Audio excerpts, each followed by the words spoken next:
JCB robot versus alien dog हमला। सुदूर अंतरिक्ष में एक अलग ही प्लेनेट था जहां पर कुछ एलियन रहते थे।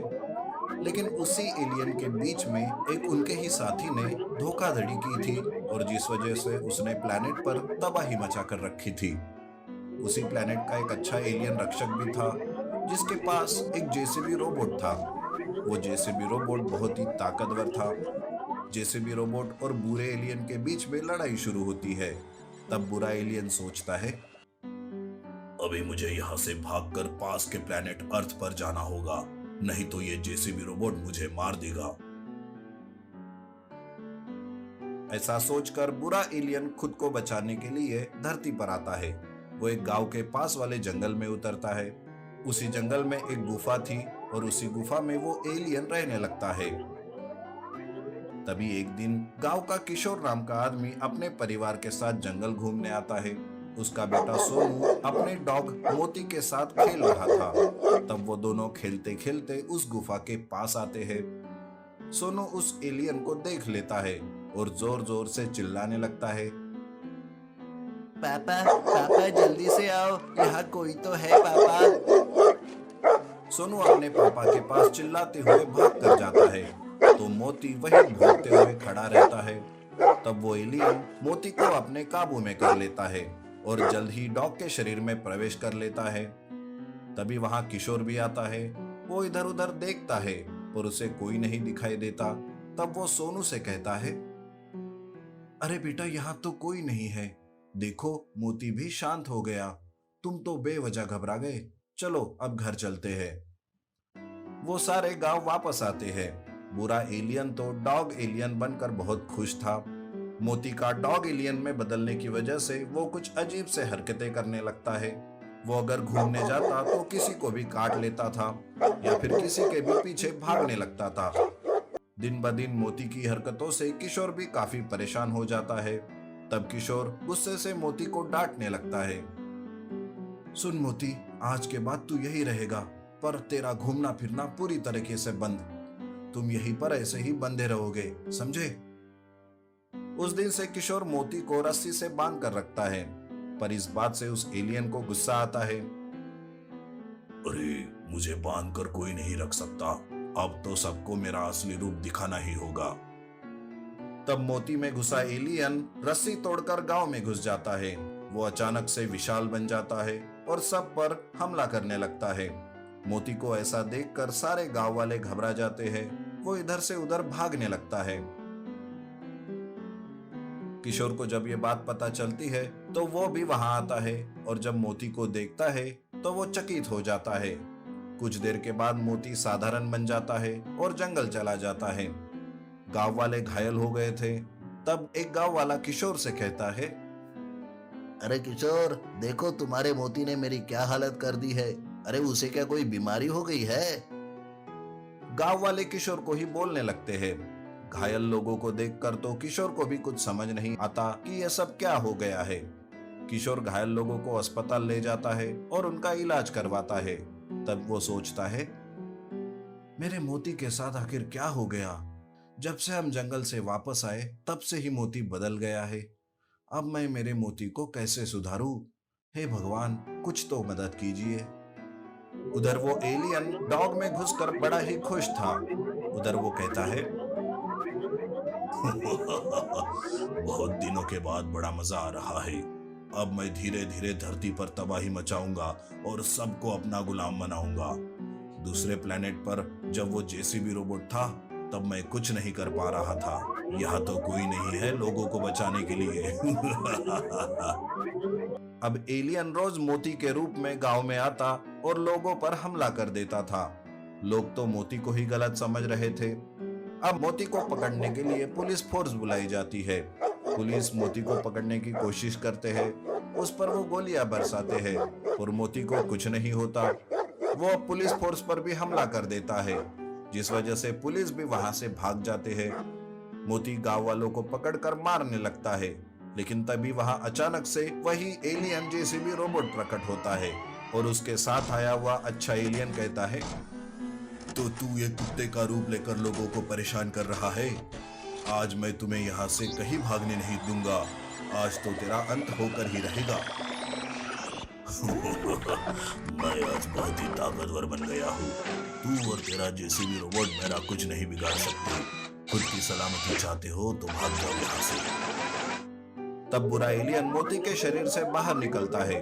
मोती साधारण बनकर किशोर के पास वापस चला जाता है। किशोर मोती को वापस पाकर उसे गले लगाता है तो उधर जेसीबी रोबोट और बुरे एलियन के बीच में लड़ाई शुरू हो जाती है। जेसीबी रोबोट आज भी बुरे एलियन से काफी ताकतवर था, इसलिए बुरा एलियन रोबोट उसके सामने टिक नहीं पाता। बुरा एलियन वहां से भागने की कोशिश करता है, पर जेसीबी रोबोट उसे भागने का मौका ही नहीं देता और उसे जान से मार डालता है। इस तरह से बुरे एलियन का जेसीबी रोबोट से अंत हो जाता है और पूरे गांव में खुशियों का माहौल छा जाता है। बड़ा tractor robot versus alien robot. अचानक से एक स्पेसशिप गांव के जंगल में उतरता है। उस शिप की वजह से दिन में ही रात हो जाती है। गांव वाले इस बात से हैरान हो जाते हैं। तभी लैब में बेटा मोहन सब समझ जाता है। मोहन एक साइंटिस्ट था। उसने स्पेस के दुश्मनों से बचने के लिए एक आविष्कार किया था, पर वो शिप को देखकर घबराते हुए अपने बीवी और बेटे के पास जाकर कहता है, चलो जल्दी से, हमें यहाँ से तुरंत किसी सेफ जगह पर जाना होगा। लगता है स्पेस के दुश्मनों को मेरे आविष्कार के बारे में पता चल गया है। उस शिप को देखकर पता नहीं मोहन को खतरे का अंदाजा हो गया था। वो अपना जरूरत का सामान बैग में भरता रहता है कि उसे गांव में चीखने चिल्लाने की आवाज आती है। वो घर के खिड़की से देखता है तो उसे एलियन रोबोट दिखाई देता है, जो गांव को आग से खाक कर रहा था। तब वो अपने बेटे हरीश से कहता है, बेटा हरीश, वो एलियन रोबोट यहाँ किसी भी वक्त आ सकते हैं। तुम ये बैग लेकर अपने लैब के अंडरग्राउंड में छुप जाओ। मैं उस एलियन को रोकने की कोशिश करता हूँ। मोहन वो बैग हरीश को देकर उसे लैब में भेज देता है।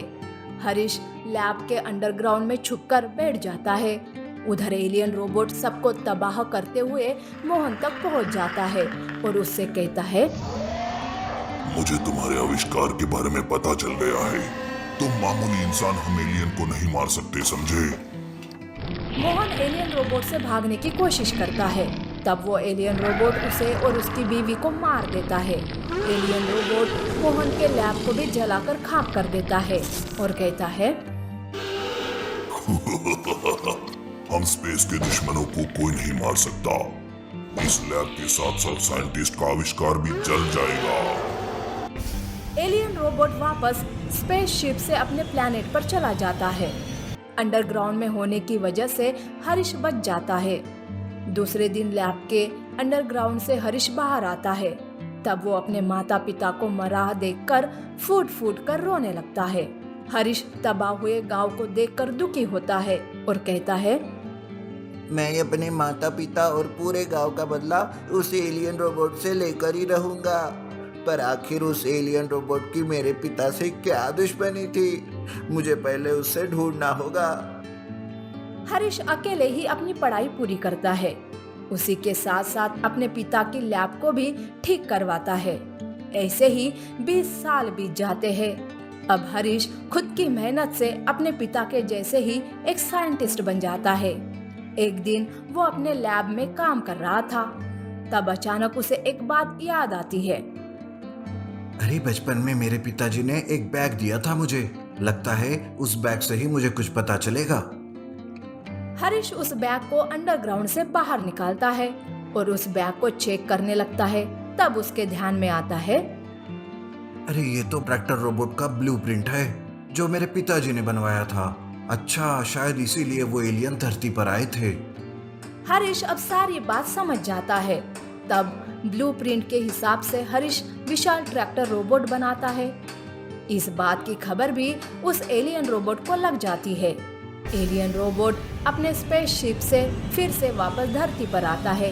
एलियन रोबोट सीधे हरीश के पास जाने लगता है। तब वहाँ हरीश खुद अपने बड़े ट्रैक्टर रोबोट के साथ उसका इंतजार करते रहता है। तब एलियन रोबोट कहता है, उस वक्त तू मेरे हाथ से बच गया, इसलिए अपने पिता का यह आविष्कार पूरा कर पाया। लेकिन आज मैं तुम्हारे तुम्हें तुम्हारे माता पिता के पास भेज दूंगा और इस रोबोट को जलाकर खाक कर दूंगा।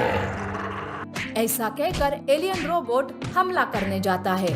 तभी बड़ा ट्रैक्टर रोबोट एलियन रोबोट से लड़ाई करने लगता है। ट्रैक्टर रोबोट बड़ा ही पावरफुल था, जिसकी पावर के सामने एलियन रोबोट कमजोर पड़ जाता है। बड़ा ट्रैक्टर रोबोट एलियन रोबोट को मार देता है। इस तरह से हरीश ने बड़े होकर अपने माता पिता का बदला पूरा किया।